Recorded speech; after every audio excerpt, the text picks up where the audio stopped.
Assalamualaikum warahmatullahi wabarakatuh. Salam sejahtera, salam sehat bagi kita semua. Perkenalkan, saya Fajar Edi Mulyadi, salah satu anggota dari kelompok 2, yang dimana kami akan mempresentasikan mengenai analisis perbedaan neraca dan laporan laba rugi pada organisasi bisnis dan non-bisnis, yang dimana diajukan untuk memenuhi salah satu tugas mata kuliah analisis laporan keuangan dengan dosen pengampu Ibu Esi Fitriani Komara SE MSM. Kelompok 2 terdiri dari 6 anggota. Yang pertama ada Wulandari Hartana Mukti, yang kedua Fadila Rahma Berliana, yang ketiga Silvia Yunita Putri, yang keempat Fajar Edi Mulyadi, yang kelima Bella Patmalindiani, dan yang keenam Pramudita Handayani Effendi. Selanjutnya akan dijelaskan oleh rekan saya. Baik, terima kasih Fajar. Yang selanjutnya di sini ada pendahuluan. Yang pertama di sini adalah latar belakang, yaitu laporan keuangan merupakan pelaporan dari peristiwa-peristiwa keuangan suatu perusahaan. Laporan keuangan merupakan alat yang sangat penting untuk memperoleh informasi sehubungan dengan posisi keuangan dan hasil yang telah dicapai oleh suatu perusahaan. Di dalam penyusunan laporan keuangan sendiri memiliki beberapa jenis laporan keuangan yang memiliki kegunaan dan format yang berbeda-beda, namun saling bersangkutan antara satu dan lainnya. Laporan keuangan sendiri memiliki arti yaitu sebuah laporan yang mencatat transaksi-transaksi yang ada pada suatu perusahaan, organisasi maupun instansi lainnya. Yang selanjutnya di sini adalah rumusan masalah. Terdapat 4 poin dalam rumusan masalah. Yang pertama ada pengertian neraca dan laporan laba rugi. Yang selanjutnya ada komponen-komponen yang ada dalam neraca dan laporan laba rugi. Yang selanjutnya ada mencari neraca dan laporan laba rugi pada organisasi bisnis dan non-bisnis. Yang selanjutnya ada menganalisis laporan keuangan berdasarkan rasio-rasio keuangan yang relevan. Dan yang selanjutnya di sini ada tujuan. Penulisan berdasarkan rumusan masalah yang telah diuraikan di atas, maka tujuan dari analisis ini adalah menganalisis rasio keuangan pada perusahaan PT ABC dan Taman Kanak-kanak Desa Madusari. Yang selanjutnya akan dilanjutkan oleh rekan saya. Baik, terima kasih Fadila. Selanjutnya saya akan memaparkan sejarah singkat mengenai PT ABC Presiden Indonesia dan Taman Kanak-kanak Desa Madusari. PT ABC Presiden Indonesia ini berdiri pada bulan September tahun 1991 sebagai bentuk kerjasama antara PT ABC Central Food dari Indonesia dan Uni President Enterprises Corporation dari Taiwan. Bahkan saat ini perusahaan tersebut telah menjadi perusahaan makanan dan minuman terbesar di Taiwan. Bidang usahanya juga telah merambah ke berbagai produk, makanan jadi, minyak goreng, minuman, bahkan produk-produk berbahan susu, makanan sehat, makanan beku, dan lain sebagainya. Selanjutnya ada Taman Kanak-kanak Desa Madusari. Taman Kanak-kanak Desa Madusari ini merupakan salah satu pendidikan anak usia dini pada jalur formal yang menyelenggarakan pendidikan anak usia dini bagi anak umur 5-6 tahun yang berada di daerah Kecamatan Geger, Kabupaten Ponorogo. Baik, selanjutnya akan dijelaskan oleh rekan saya. Baik, di sini saya akan menjelaskan pengertian laporan keuangan dari beberapa ahli, yaitu pertama, menurut standar akuntansi keuangan, kedua menurut Kasmir, ketiga menurut Munawir, keempat menurut Ikatan Akuntan Indonesia, kelima menurut Parahat. Dan saya akan menjelaskan salah satu pengertian menurut standar akuntansi Indonesia, nomor 1 Ikatan Akuntan Indonesia, revisi 2009, mendefinisikan laporan keuangan sebagai penyajian kinerja keuangan yang terstruktur dari perusahaan atau entitas usaha. Pembuatan laporan keuangan bertujuan memberikan informasi kinerja dan pihak yang melaporkan sehingga dapat digunakan oleh pihak-pihak yang berkepentingan dalam membuat keputusan. Dan dari semua pengertian menurut ahli, dapat disimpulkan bahwa laporan keuangan adalah catatan informasi keuangan dari suatu perusahaan dapat pada suatu periode akuntansi. Keberadaan laporan keuangan dapat digunakan untuk menggambarkan kinerja perusahaan bahwa khususnya dalam bidang keuangan. Selanjutnya akan diteruskan oleh rekan saya. Selanjutnya ada analisis kinerja keuangan perusahaan, yaitu proses yang dilakukan pada organisasi oleh pihak internal dan eksternal untuk mendapatkan pemahaman yang lebih baik tentang bagaimana kinerja perusahaan. Prosesnya terdiri dari menganalisis 4 laporan penting dalam bisnis, antara lain ada neraca, yaitu dalam analisis laporan keuangan, neraca perusahaan dilihat untuk menentukan efisiensi operasional bisnis. Yang kedua ada laporan laba rugi, yaitu diselidiki untuk menentukan profitabilitas saat ini dan masa mendatang secara keseluruhan. Yang ketiga ada laporan arus kas, yang sangat penting dalam analisis laporan keuangan untuk mengidentifikasi pemasukan dan pengeluaran perusahaan. Yang terakhir ada laporan tahunan yang memberikan informasi kualitatif untuk menganalisis lebih lanjut kegiatan operasional dan pembiayaan perusahaan dengan menyeluruh. Kinerja keuangan adalah evaluasi suatu perusahaan mengenai aset, kewajiban, ekuitas, biaya, pendapatan, dan profitabilitas secara keseluruhan. Kinerja keuangan diukur melalui berbagai rumus dan formula yang kemungkinan Anda untuk mengetahui efektivitas perusahaan. Selanjutnya akan dilanjutkan oleh rekan saya. Baik, terima kasih. Selanjutnya ada laporan analisis. Tujuan laporan analisis. Pada dasarnya, tujuan utama analisis laporan keuangan adalah sebagai alat barometer untuk posisi keuangan di masa yang akan datang, meninjau kondisi perusahaan saat ini, permasalahan dalam manajemen, operasional maupun keuangan, serta merupakan alat ukur untuk melakukan efisiensi di semua departemen perusahaan. Menurut Hanapi dan Halim, menyatakan 5 pandangan atas tujuan analisis laporan keuangan, di antaranya: yang pertama ada investasi saham analisis, kedua pemberian kredit analisis, ketiga kesehatan pemasok atau supplier, keempat kesehatan pelanggan analisis, dan yang terakhir ada kesehatan pelanggan ditinjau dari karyawan. Yang selanjutnya akan dijelaskan oleh rekan saya. Selanjutnya, pentingnya rasio keuangan. Hasil akhir dari proses pencatatan keuangan adalah laporan keuangan. Laporan keuangan merupakan cerminan dari prestasi manajemen pada suatu periode tertentu. Dengan melihat laporan keuangan suatu perusahaan, kita bisa melihat bagaimana prestasi manajemen dalam periode tersebut. Kinerja keuangan suatu perusahaan sangat bermanfaat bagi berbagai pihak, seperti investor, kreditur, analis, konsultan keuangan, pialang, pemerintah, dan pihak manajemen sendiri. Selanjutnya akan dijelaskan oleh rekan saya. Baik, yang selanjutnya di sini ada cara pembandingan. Ada 2 cara pembandingan untuk menilai nilai-nilai faktor yang diperoleh. Nilai-nilai rasio yang telah diperoleh, yaitu yang pertama ada membandingkan rasio sekarang dengan tahun lalu dalam perusahaan yang sama. Misalnya, current ratio saat ini dibandingkan dengan current ratio tahun lalu, sehingga bisa diketahui perubahan rasio-rasio dari tahun ke tahun. Perbandingan ini tiap tahunnya harus berurutan, tidak boleh membandingkan dengan tahun yang tidak berurut. Misalkan, Roy tahun 1999 sebesar 16%, dibandingkan dengan Roy tahun 1997 yang besarnya 12%. Hal ini tidak akurat, karena perbandingannya itu berbeda tahun dan menghasilkan kesimpulan yang dibuat menyesatkan. Yang selanjutnya di sini ada membandingkan rasio-rasio suatu perusahaan yang sejenis atau rasio industri.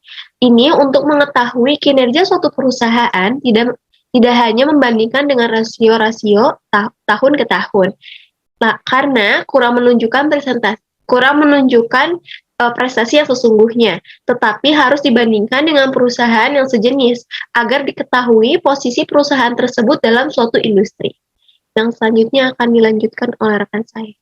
Baik, terima kasih Fadila. Selanjutnya di sini ada rasio yang digunakan untuk mengukur kemampuan perusahaan dalam memenuhi atau melunasi kewajiban jangka pendeknya, meliputi yang pertama ada current ratio atau rasio lancar, yang kedua ada quick ratio atau rasio cepat, yang ketiga ada cash ratio atau rasio paling cepat menjadi kas.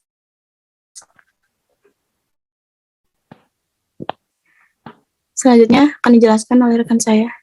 Selanjutnya di sini ada leverage atau solvability ratio, dengan rasio yang digunakan untuk mengukur seberapa besar aktiva perusahaan dibiayai oleh hutang, meliputi total debt to total asset ratio, kedua ada total debt to equity ratio, ketiga ada time interest and ratio, keempat ada long term debt to equity ratio. Selanjutnya akan dijelaskan oleh rekan saya. Selanjutnya ada activity ratio yang digunakan untuk mengukur seberapa besar efektivitas perusahaan dalam penggunaan dana perusahaan.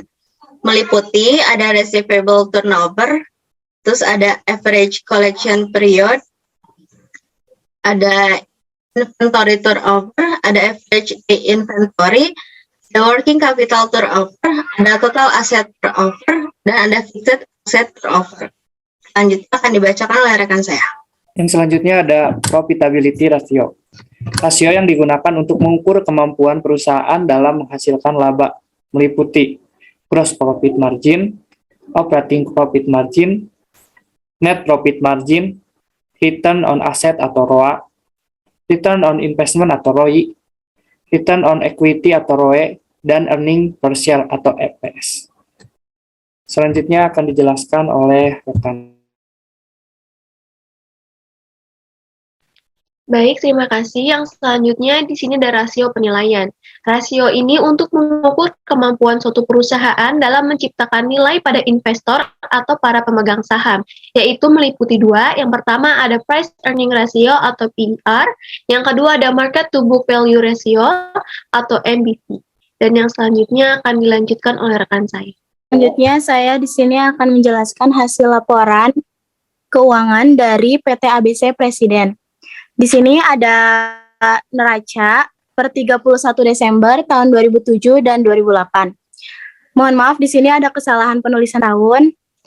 Di sini ada aktiva untuk kas tahun 2007 ada 2.200.000, tahun 2008 ada 2 juta. Untuk piutang dagang tahun 2007 13.600.000, tahun 2008 14 juta. Untuk persediaan tahun 2007 8.600.000, tahun 2008 12 juta. Jadi aktiva lancarnya senilai 24.400.000 dan tahun 2008 28 juta. Untuk aktiva tetapnya tahun 2007 58.800.000, tahun 2008 72 juta. Untuk akumulasi penyusutan tahun 2007 16 juta dan tahun 2008 20 juta. Untuk aktiva tetap netonya tahun 2007 42.800.000, tahun 2008 52 juta. Jadi total aktiva keseluruhannya tahun 2007 67.200.000 dan tahun 2008 80 juta.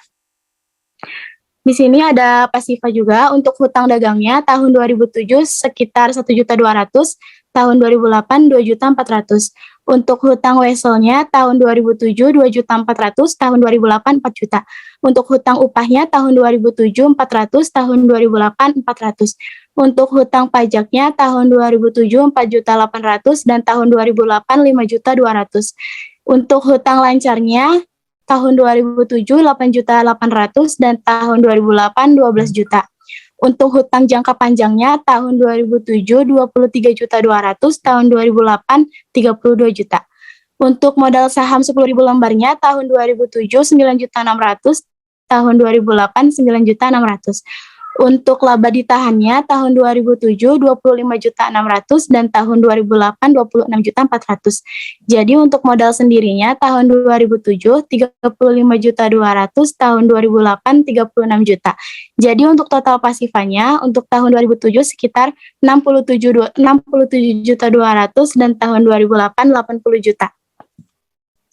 Untuk selanjutnya ada Taman Kanak-kanak Desa Madusari. Di sini ada laporan laba rugi dari PT ABC dari 1 Januari sampai dengan 31 Desember tahun 2007 dan 2008. Untuk penjualan bersihnya tahun 2007 sekitar 114 juta, tahun 2008 120 juta. Untuk harga pokok penjualannya tahun 2007 76.300.000, tahun 2008 82.600.000. Untuk laba kotornya tahun 2007 37.700.000 dan tahun 2008 37.400.000. Untuk biaya operasi tunainya tahun 2007 23.540.000 dan tahun 2008 22.760. Untuk biaya penyusutannya tahun 2007 3.600.000 dan tahun 2008 4 juta.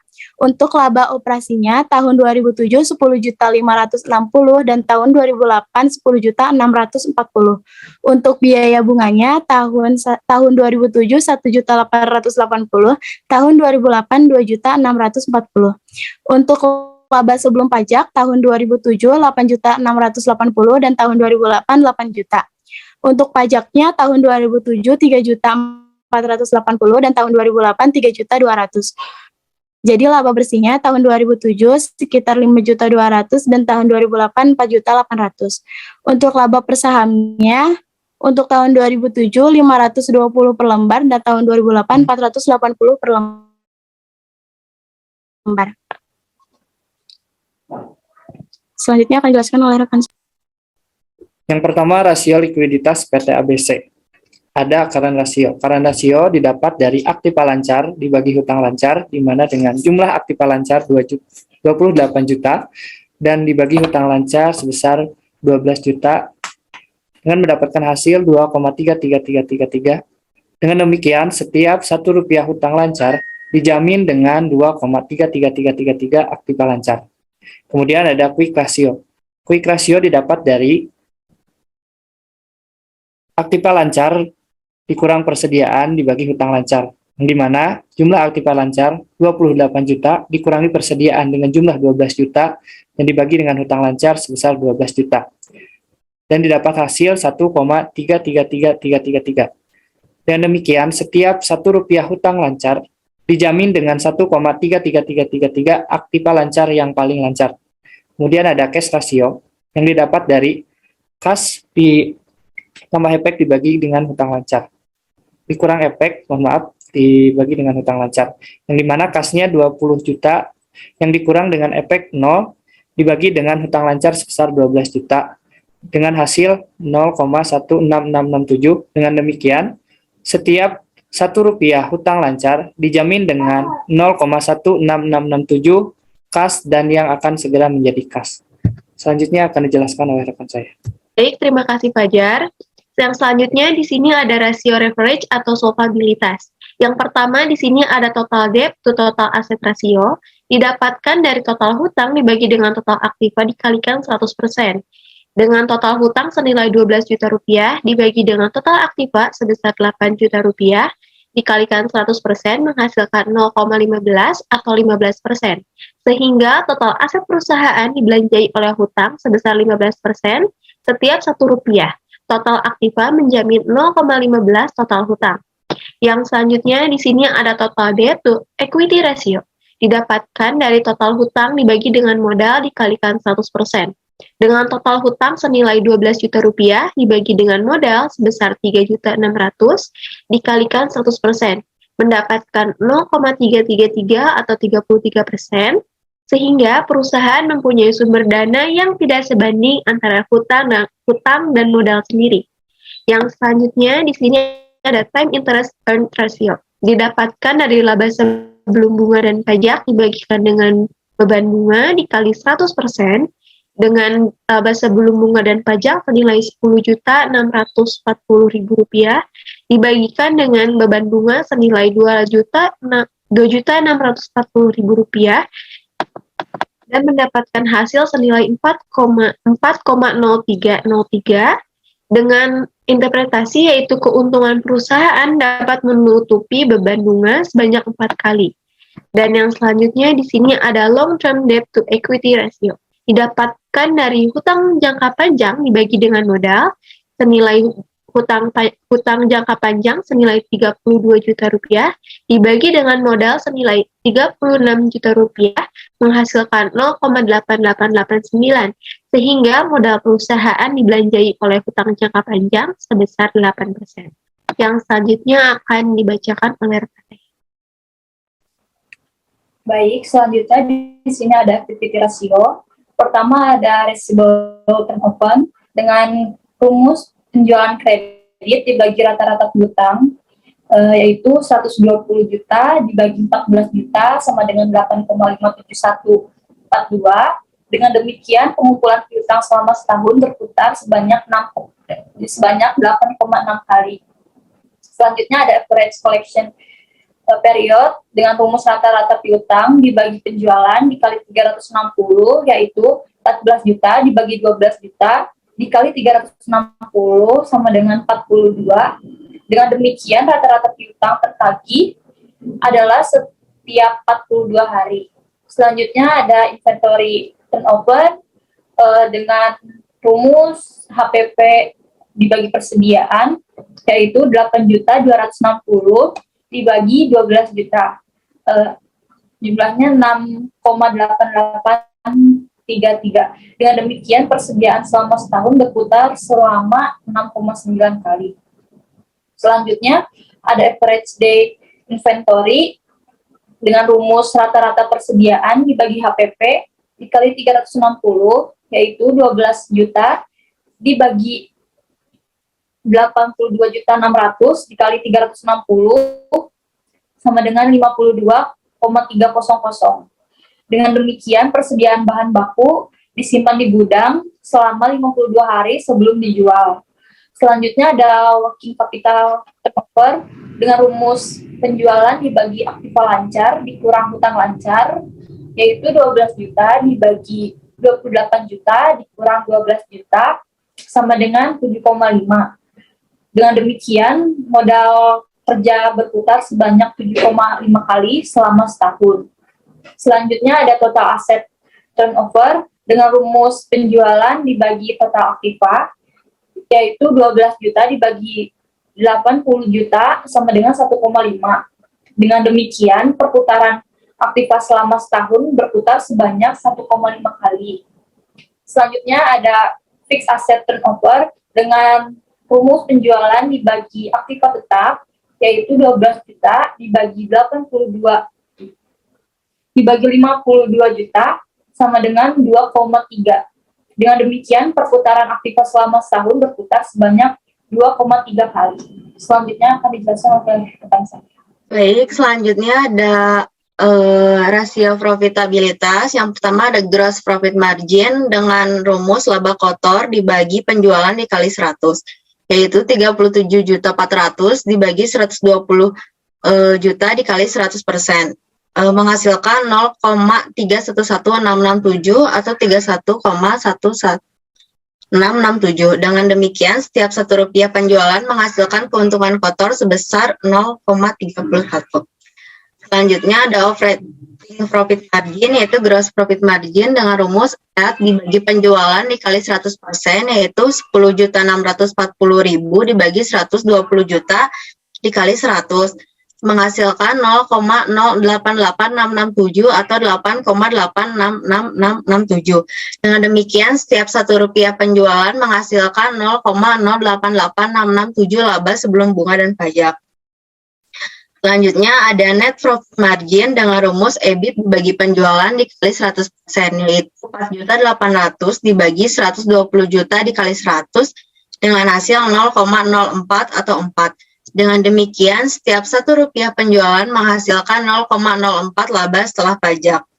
Selanjutnya ada return on asset dengan rumus EBIT dibagi total aktiva dikali 100%, yaitu 10.640.000 dibagi 8 juta dikali 100% dengan hasil 0,133 atau 13,3. Dengan demikian, setiap Rp1 total aktiva yang dioperasionalkan laba usaha 0,133. Lanjut ada return on investment dengan rumus EAT dibagi modal sendiri dikali 100% dengan yaitu 4.800 dibagi 8 juta dikali 100% sama dengan 0,06 atau 6. Dengan demikian, setiap Rp1 aktiva investasi yang dilakukan diperoleh laba bersih sebesar 0,06. Lanjut ada return on equity dengan rumus EAT dibagi investasi dikali 100 dengan jumlah 4.800 dibagi 3.600 dikali 100%, yaitu 0,1333 atau 13,3333. Dengan demikian, setiap Rp1 modal sendiri yang digunakan diperoleh laba bersih sebesar 0,13. Selanjutnya akan dibacakan oleh rekan saya. Selanjutnya ada laporan keuangan Taman Kanak-kanak Desa Madusari yang terdiri dari aktiva dan pasipa. Aktiva lancar ada kas setara kas dengan jumlah 10.800.000 dengan total aktiva 10.800.000. Dan pasipa ada kewajiban yaitu gaji guru sejumlah 8.500.000, biaya listrik Rp500.000, dan biaya transportasi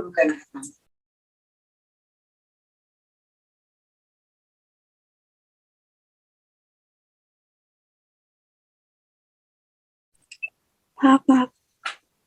Boleh diulang lagi nggak?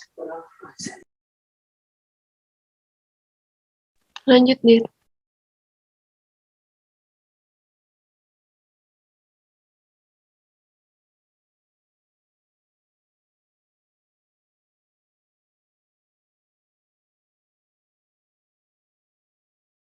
Dita. Dit, Iya, benar. Selanjutnya, laporan keuangan Taman Kanak-kanak Desa Madusari yang terdiri dari aktiva dan pasipa. Aktiva lancar, terdapat kas setara kas dengan jumlah 10.800.000. Ya, diulang dulu. Oke. Jangan dilanjutin, ulang dari awal aja. Mulai ya. Mulai.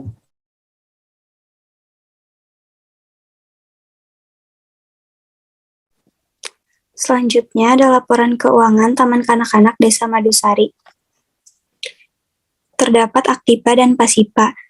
Di aktiva lancar, terdapat kas setara kas dengan jumlah 10.800.000 dengan total aktiva 10.800.000. Di pasipa ada kewajiban yaitu gaji guru dengan jumlah 8.500.000, biaya listrik Rp500.000, biaya transportasi pertemuan Rp450.000, iuran kegiatan guru Rp700.000, pembelian ATK Rp500.000, dan pembelian aqua Rp150.000 dengan total pasipa Rp10.800.000.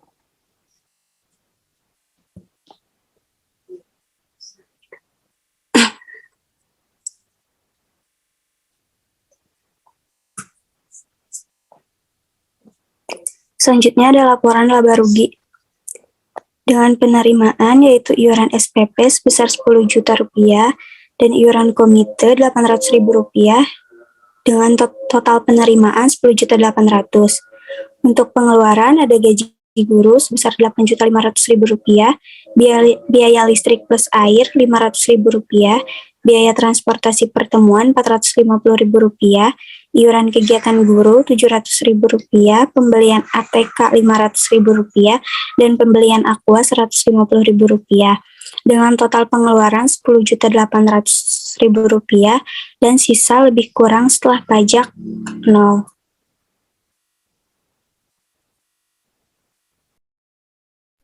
Selanjutnya akan dijelaskan oleh rekan saya. Selanjutnya ada rasio likuiditas, yaitu current ratio dengan rumus aktiva lancar dibagi hutang lancar, yaitu 10.800.000 dibagi 10.100.000 dengan hasil 1,069307. Setiap Rp1 hutang lancar dijamin dengan 1,06 aktiva lancar. Yang kedua ada quick ratio, yaitu aktiva lancar dikurang persediaan dibagi hutang lancar. 10.800.000 dibagi 10.100.000 dengan hasil 1,069307. Setiap Rp1 hutang lancar dijamin dengan 1,06 aktiva lancar yang paling lancar. Bisa disebut tidak ada persediaan. Selanjutnya ada cash ratio dengan rumus kas ditambah efek dibagi hutang lancar, yaitu 10.800.000 dibagi 10.100.000 dengan hasil 1,069307. Setiap Rp1 hutang lancar dijamin dengan 1,06 dan yang segera menjadi kas atau bisa disebut tidak ada efek. Selanjutnya akan dibacakan oleh rekan saya. Selanjutnya ada rasio leverage. Yang pertama ada total debt to total asset ratio dengan rumus total hutang dibagi total aktiva dikali 100%, yaitu 10.800.000 dibagi 10.100.000 dikali 100% dengan jumlah 1,069307 atau 106,9307. Total aset perusahaan dibelanjai oleh hutang sebesar 106% setiap Rp1 total aktiva menjamin 1,06. Selanjutnya ada equity ratio dengan rumus total hutang dibagi modal dikali 100%, yaitu 10 juta dibagi 700.000 dikali 100% dengan hasil 14,42857 atau 1442,857. Perusahaan mempunyai sumber dana yang tidak sebanding antara hutang dan modal sendiri. Selanjutnya ada time intense earning ratio dengan rumus EBIT dibagi bunga dikali 100%, yaitu 10.800.000 dikali 0 sama dengan 0. Keuntungan perusahaan dapat menutupi beban bunga sebanyak 0 kali. Selanjutnya ada long term debt to equity ratio, tidak diketahui hutang jangka panjang. Selanjutnya akan dijelaskan oleh rekan saya. Selanjutnya ada activity ratio. Yang pertama, receivable turnover yang didapat dari penjualan bersih dibagi total aktiva dengan jumlah penjualan bersih senilai 10.800.000 dan total aktiva senilai 0, yang dimana didapatkan hasil 0. Dengan demikian, pengumpulan piutang selama setahun berputar sebanyak 0 kali. Kemudian average collection period yang didapat dari piutang dagang dikali 360 dibagi penjualan bersih, yang dimana piutang dagang sebesar Rp0 yang dikali dengan 360 dibagi 10.800.000 yang mendapatkan hasil 0. Dengan demikian rata-rata piutang tertagih adalah setiap 0 hari. Kemudian inventory turnover yang didapat dari harga pokok penjualan dibagi persediaan, yang diketahui harga pokok penjualan 0 dibagi dengan persediaan 0, yang didapat hasil dengan 0. Dengan demikian, persediaan selama setahun berputar selama 0 kali. Kemudian ada average day inventory, yang didapat dari persediaan dibagi harga pokok penjualan dikali 360, dengan jumlah persediaan 0 dibagi dengan harga pokok penjualan 0 dikali dengan 360, yang menghasilkan 0. Dengan demikian, persediaan bahan baku disimpan di gudang selama 0 hari sebelum dijual. Kemudian ada working capital turnover yang didapat dari penjualan bersih dibagi aktiva lancar dikurangi dengan hutang lancar, yang dimana penjualan bersih senilai 10.800.000 dibagi dengan aktiva lancar dikurang dengan hutang lancar, yang didapat 10.100.000 dengan jumlah 1,069307. Dengan demikian, modal kerja berputar sebanyak 1,06 kali selama setahun. Kemudian ada total asset turnover yang didapat dari penjualan bersih dibagi total aktiva dengan nilai penjualan bersih 10.800.000 yang dibagi dengan total aktiva dengan nilai 10.800.000 yang menghasilkan 1. Dengan demikian, perputaran aktiva selama setahun berputar sebanyak 1 kali. Dan yang terakhir ada peak asset turnover yang didapat dari penjualan bersih dibagi dengan aktiva tetap, dengan jumlah penjualan bersih 10.800.000 dan dibagi dengan aktiva dengan nilai 10.800.000 yang menghasilkan 1. Dengan demikian, perputaran aktiva selama setahun berputar sebanyak 1 kali. Selanjutnya akan dijelaskan oleh rekan saya. Baik, selanjutnya ada profitabilitas rasio. Yang pertama ada gross profit margin dengan rumus laba kotor dibagi penjualan bersih dikali 100%.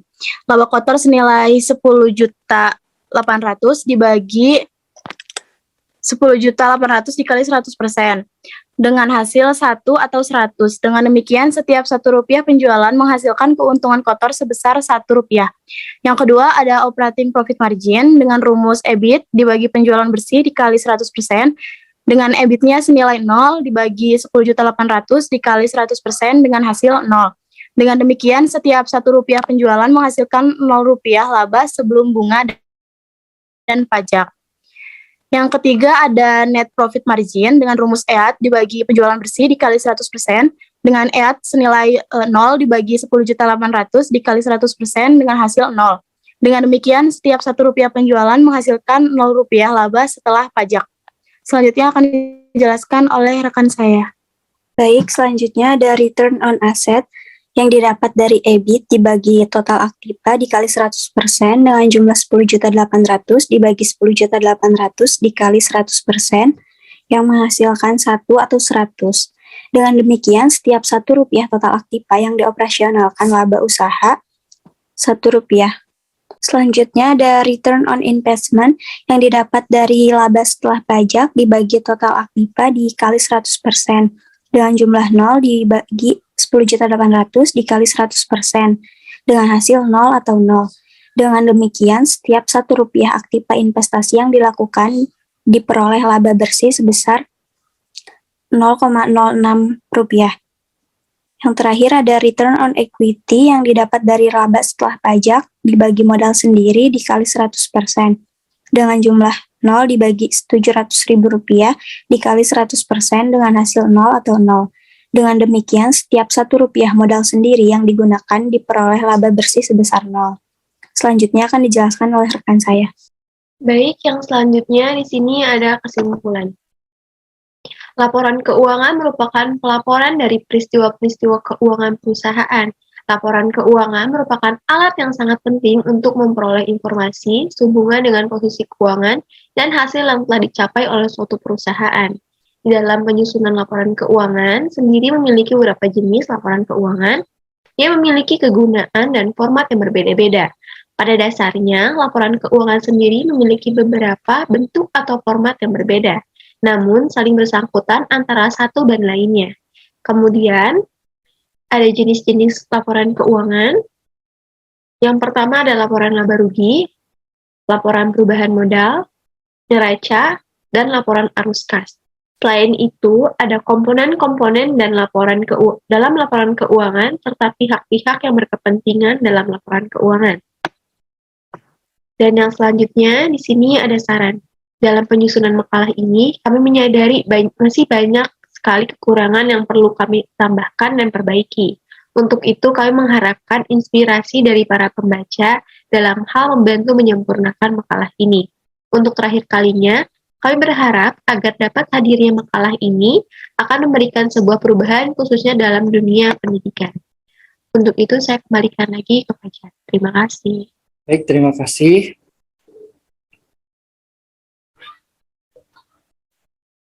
Akhirnya, presentasi dari kelompok 2 sudah selesai mengenai analisis laporan keuangan pada perusahaan bisnis dan non-bisnis, di mana kami menganalisis laporan keuangan dari PT ABC Presiden dan Taman Kanak-Kanak Desa Madusari di daerah Ponorogo. Mohon maaf bila ada kesalahan dalam penulisan, dalam perkataan. Sekali lagi, kami mohon maaf. Presentasi akan saya tutup. Terima kasih. Assalamualaikum warahmatullahi wabarakatuh.